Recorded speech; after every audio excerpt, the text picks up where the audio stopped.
கேரளாவில் பெண் ஒருவர் வெளியிட்ட வீடியோவால் டெக்ஸ்டைல்ஸ் நிறுவன ஊழியர் தற்கொலை செய்து கொண்ட சம்பவம் அதிர்ச்சியை ஏற்படுத்தி இருக்கிறது. பேருந்தில் எல்லை மீறியதாக குற்றம் சாட்டப்பட்ட நிலையில் விபரீத முடிவு எடுத்ததன் பின்னணி என்ன?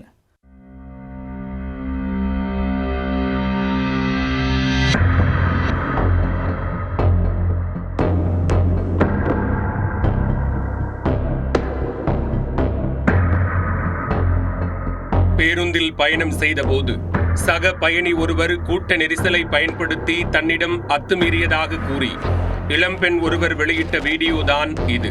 24 மணி நேரத்திற்குள் அந்த வீடியோவை 20 லட்சத்திற்கும் மேற்பட்டோர் பார்த்துள்ளனர். வீடியோவில் உள்ள நபரை நெட்டிசன்கள் வறுத்தெடுத்த நிலையில் அவமானம் தாங்க முடியாமல் சம்பந்தப்பட்ட நபர் தனது உயிரை மாய்த்துக் கொண்டுள்ளார். கேரளாவில் அதிர்வலையை ஏற்படுத்திய சம்பவத்தில் நடந்தது என்ன? கோழிக்கோட்டில் உள்ள கோவிந்தபுரத்தைச் சேர்ந்தவர் தீபக். 42 வயதான இவர் டெக்ஸ்டைல் நிறுவனத்தில் பணியாற்றி வந்துள்ளார். சனிக்கிழமை இரவில் வீட்டில் உள்ள தனது படுக்கை அறையில் தீபக் தூங்கச் சென்றுள்ளார்.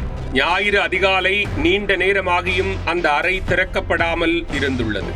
அதனை கண்டு பெற்றோர் கதவை தட்டியும் திறக்காமல் இருந்துள்ளது.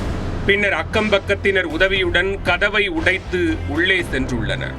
அங்கு தூக்கில் தொங்கியவாறு தீபக் சடலமாக கிடந்ததைக் கண்டு குடும்பத்தினர் அதிர்ச்சி அடைந்துள்ளனர். உடனே அங்கு வந்த போலீசார் உடலை கைப்பற்றி விசாரணை மேற்கொண்டனர். விசாரணையில் இளம்பெண் ஒருவர் இணையதளத்தில் பதிவிட்ட வீடியோவால் தீபக் விபரீத முடிவெடுத்ததாக குடும்பத்தினர் குற்றம் சாட்டியுள்ளனர். தொடர்ந்து மேற்கொண்ட விசாரணையில் கடந்த வெள்ளிக்கிழமை பையனூர் ரயில் நிலையத்திலிருந்து பேருந்து நிலையத்திற்கு தீபக் சென்றது தெரியவந்தது. அதற்காக பேருந்தில் பயணம் செய்த போது கூட்ட நெரிசலில் இளம்பெண் ஒருவரிடம் அத்துமீறியதாக குற்றம் சாட்டப்பட்டது. உடனே சம்பந்தப்பட்ட பெண் தனது செல்போனில் அதை வீடியோ எடுத்துள்ளார். தொடர்ந்து அந்த வீடியோவை இணையத்தில் பதிவிட்டுள்ளார். இந்த வீடியோவை 20 லட்சத்திற்கும் மேற்பட்டோர் பார்வையிட்டுள்ளனர். அதில் பலரும் தீபக்கின் செயல் குறித்து கடும் சொற்களால் திட்டி பதிவிட்டுள்ளனர்.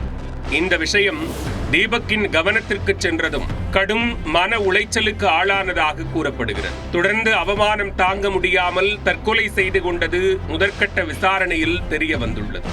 இதுகுறித்து போலீசார் வழக்கு பதிவு செய்து சம்பவத்தின் உண்மைத்தன்மையை அறியும் முயற்சியில் ஈடுபட்டுள்ளனர். இதனிடையே விளம்பரம் தேடும் வகையில் இளம்பெண் நடந்து கொண்டதாக இணையத்தில் சிலர் கண்டன குரல் எழுப்பியுள்ளனர். அத்துடன் பேருந்தில் நடந்தது தொடர்பாக உரிய விசாரணை மேற்கொண்டு நடவடிக்கை எடுக்க வேண்டும் என்றும் வலியுறுத்தியுள்ளனர். பேருந்தில் பயணம் செய்தபோது கூட்ட நெரிசலை பயன்படுத்தி தன்னிடம் அத்துமீறியதாக கூறி இளம்பெண் ஒருவர் வெளியிட்ட வீடியோவால் சம்பந்தப்பட்ட நபர் தற்கொலை செய்து கொண்ட சம்பவம் கேரளாவில் அதிர்வலையை ஏற்படுத்தியுள்ளது.